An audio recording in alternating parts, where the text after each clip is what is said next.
All right. So yesterday we got to look at LIFO, which is the last in, is the first. We're going to be looking at weighted average. So this one only has one minor difference. All right. So again, we've already went over FIFO, which is first batches that are that you purchase are the first ones to go. We looked at LIFO, which were the last purchases that we bought. They were the first to go. This time we're going to be looking at weighted average. So this one, we don't really care for a total cost. Instead, what we're going to do is we're going to take the total cost and we're going to spread it evenly amongst each item that we sell. So in this case, my formula for this one is going to look different. So here I have the same formulas except for the middle one. Instead of finding a cost per item, we're actually finding an average cost per item, meaning we're going to find the total cost and we're going to divide it by the total quantity to get us the average cost per item. So in this case, when we start adding up our cost per item, we don't actually need to have that step until we reach the end. And you'll see what I mean. So here is us looking at another example. Yes. Interjection.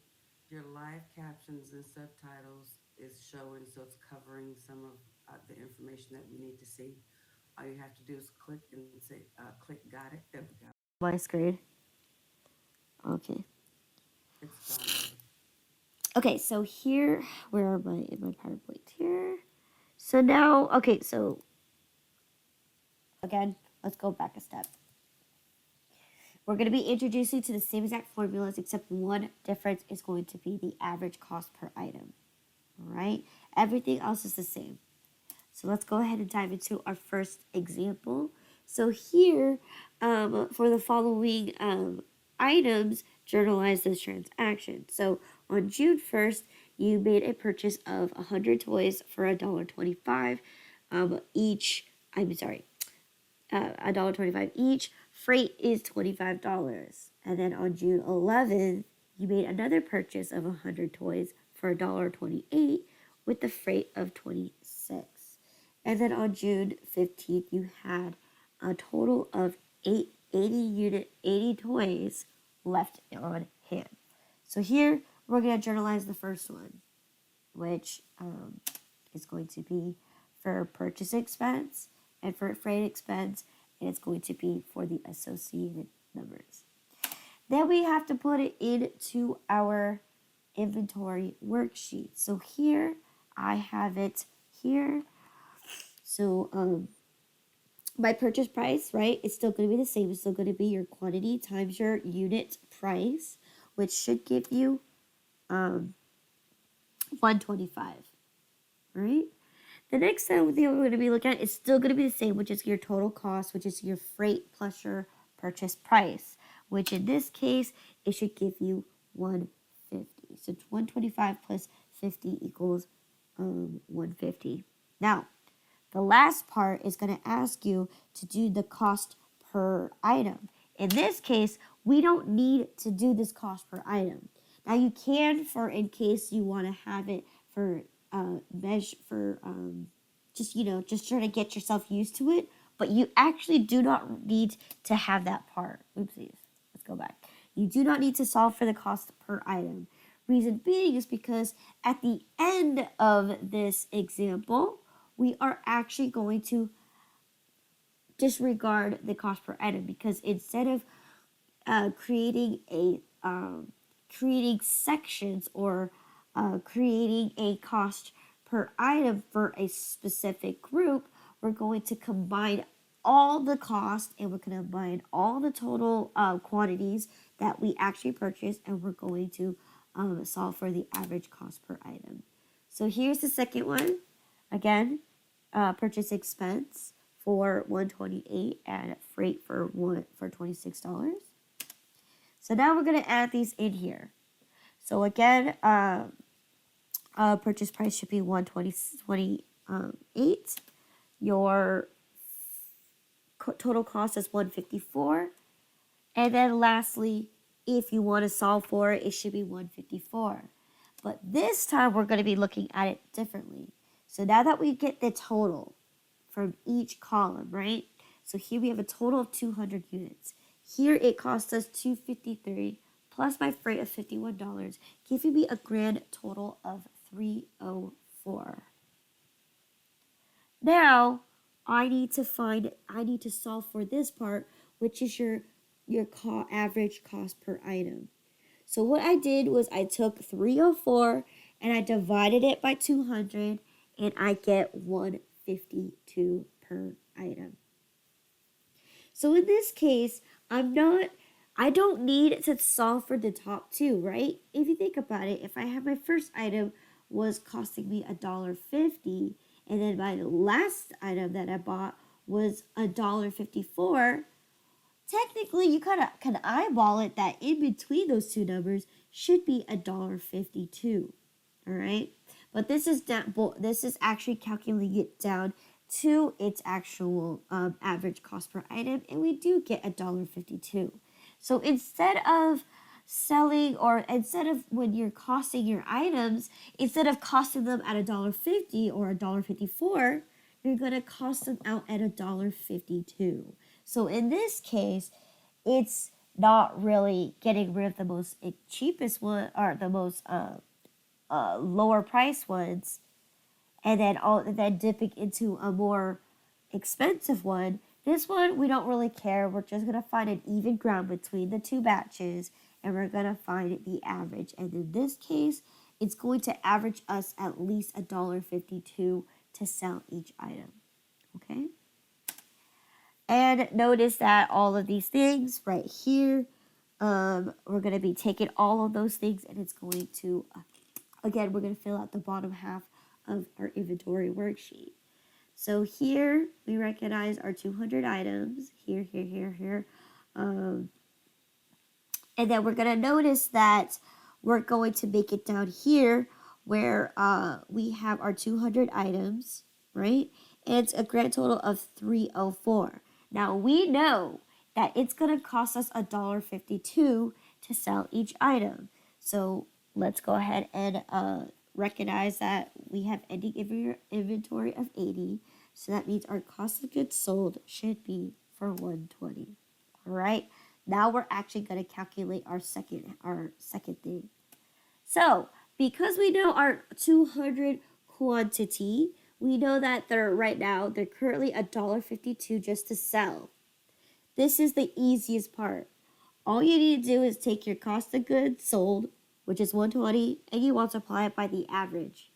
And here we get $182.40. So in this case, this one we're adding up all of the total available goods that we have to sell, and we're averaging out per cost, and that's it. And we just multiply it by whatever whatever unit that we have sold, and that's it. So there's no need to separate which one goes first, which one goes next. This one, it doesn't matter. It's all combined together. All right? And now that we solved that, it was for 182.40. You could solve for the ending balance, which is going to be for 121.60. Now again, you could flip and reverse and do 60 times 152 to get that answer, which in your ending inventory, it should equal that. It should equal out to that.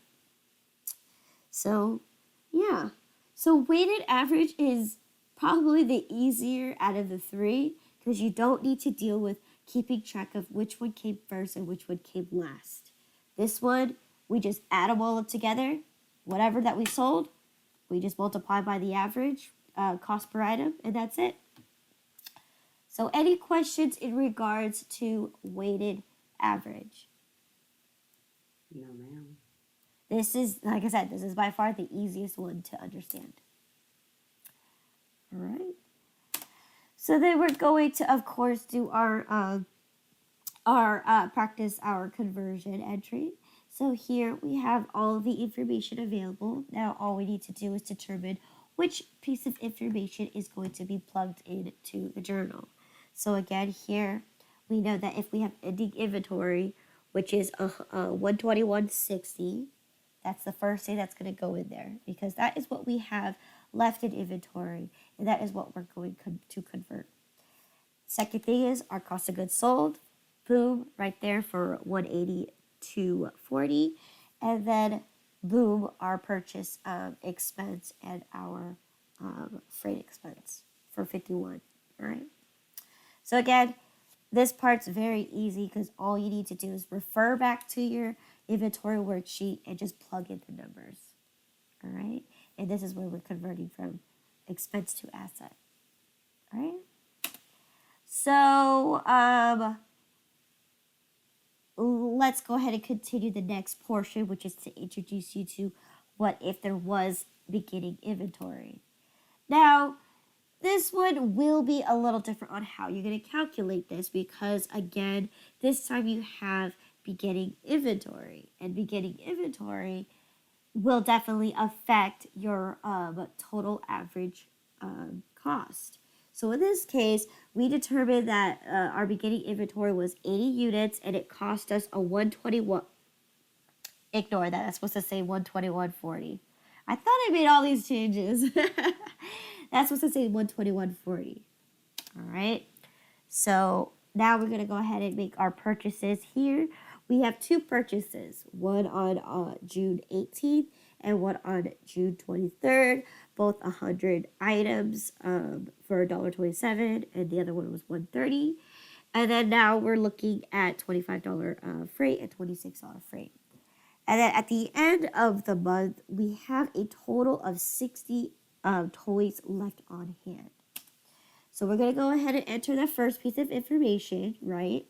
Because in our table, we can only focus on the left side, which is going to be focusing on only your purchases only. Your right side is going to have your inventory on hand that you've it converted in from the previous period. Okay, so this one we're going to focus on just our current purchases. So this one, I recognize that on the 18th, I bought 100 items at 127, which just give you 127 plus 25 should give you 152. All right. Now again, you can solve for the cost per item. It doesn't matter, but it's not necessary. Then we're going to go ahead and insert the second section, which should give you 130, which then should give you plus 26, which should give you 156. So again, you can solve for the cost of goods cost per item. All right. Now that we get this sequence here, you do not need to solve for the average cost per item just yet because we still need to include our beginning inventory. So this is where we go back down to this table. So we leave the average cost per item blank because we need to also include our beginning inventory. So this is where we go ahead and we solve for the bottom section again. But this time, we're actually going to calculate it differently. So now that we've entered in our net purchases, we recognize that we have a beginning inventory of 80, that which is for 121.60. Okay? So now that we recognize that section right here, we're going to add our net purchases.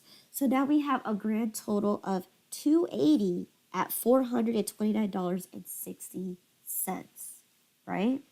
So now what we're going to do is we're going to extract this information because now we have a new total and we have a new total quantity and we have a new total cost. So what we're going to do now is now we can solve for the average cost per item. All right, but we also got to solve for how much goods that we sold. So if we have 280 and we have a remaining of 60, we can automatically know that we sold 220. Okay, And this is where we take this piece of information right here, and now we're going to solve for it. Since we know that it's 280 and it is for 429.60, now we're going to solve for the average cost, which if you take for 429 and we divide it by 280, you're going to get this big number that's going to be for $1.5343. Okay, so this is where I was talking to you guys about rounding. You guys can choose to round early. If you choose to round at $1.53, then yes, your answers may be a little off. Now, what I like to do is I don't like to round too early, so I kind of leave it in my worksheet, or my, I guess Excel would be a better way to say it, because it will allow you to keep as many as up to infinite amount of numbers after the decimal point. So because I'm very conscious and that I know that I can sell up to 1,000 units, I don't want to luck out on those 1,000 units if I were to if I were to round. So here I go ahead and multiply my 220 by my $1.5343, and I get $337.54. So this is my precise dollar value, okay, for my cost of goods sold. Now, if I were to round at $1.53, you're looking at $336.60, meaning, great, I lost $1 into profit by doing that. Okay, so yes, so now that I know that that is my cost per item, I can go ahead and plug it in and solve for my ending inventory, which if you keep it in the inventory, you just multiply 60 by that entire long number, and you should get $92.06. And then you can also solve it as you take your cost of goods sold and you subtract it from your goods available, and they have to be even. Okay, so here is what happens when you do average costing. So every time you make a new purchase, if you have beginning inventory, you need to recalculate a brand new cost per average cost per item. Okay, so again, this is the simplest concept, because all you need to do is just add them all together. Okay, any questions in regards to average costing?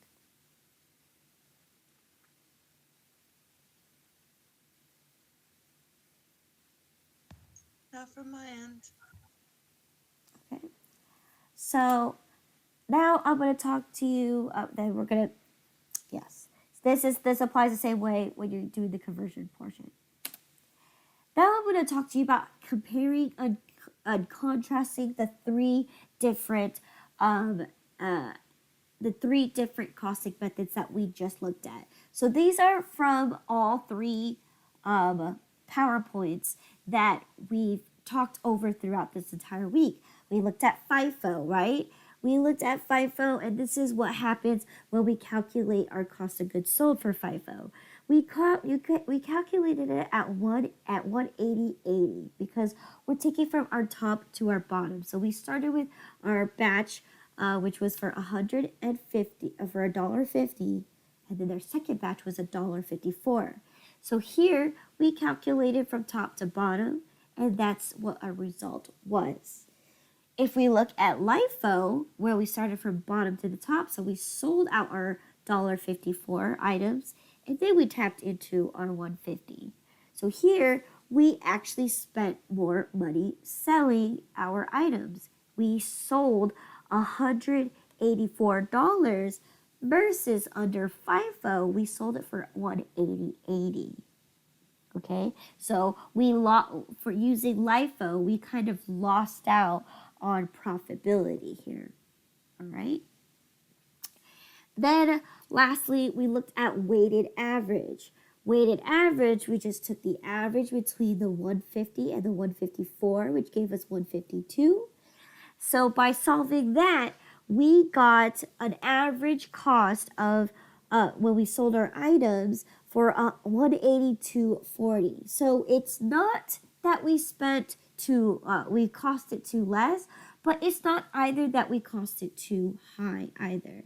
It's just right in the middle, and it should be exactly how we it should be as far as averaging. At least we're not taking too much of a loss, and we're not taking too much of a profit. Okay, we're just getting the average number, which in the long run is the best actually form of inventory, because again, looking at the difference, you don't want to cost it too low, because the next time you sell your items, you're going to cost them out too high, right? Under FIFO, right? If you have a steady increase of inventory, if you do FIFO, eventually you'll reach that point where you're going to be costing more than what you actually want to sell it for, right?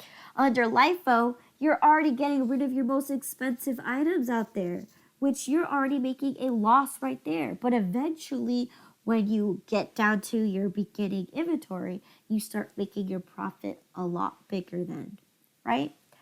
So under FIFO and LIFO, the only difference is that you're going to come across is you will be, costing your goods either at a high price or a low price. Where average costing or weighted average, it doesn't really matter at what given time and point. You're taking all of the costs and you're going to spread them out evenly. And again, this is the most ideal type of inventory that we were looking at. So comparing and contrasting each type of costing method, it really depends on what your product is. Because ultimately, like I said, if you use the scenario that we have, right? If because I use toys don't have a lifespan, right? Toys, they last forever. Now, if you're looking at groceries, again, if you apply it to LIFO, are you really going to sell your rotten bananas in the corner over there last?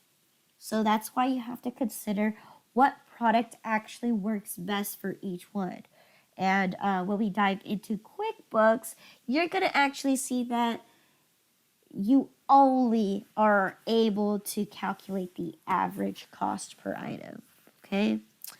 And yes, right? Any questions in between all of the different types of costing methods that we have looked at throughout this week, or specifically just weighted average?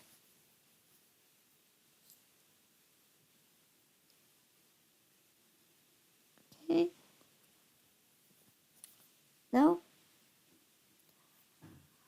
Okay, well, so that is it all the time.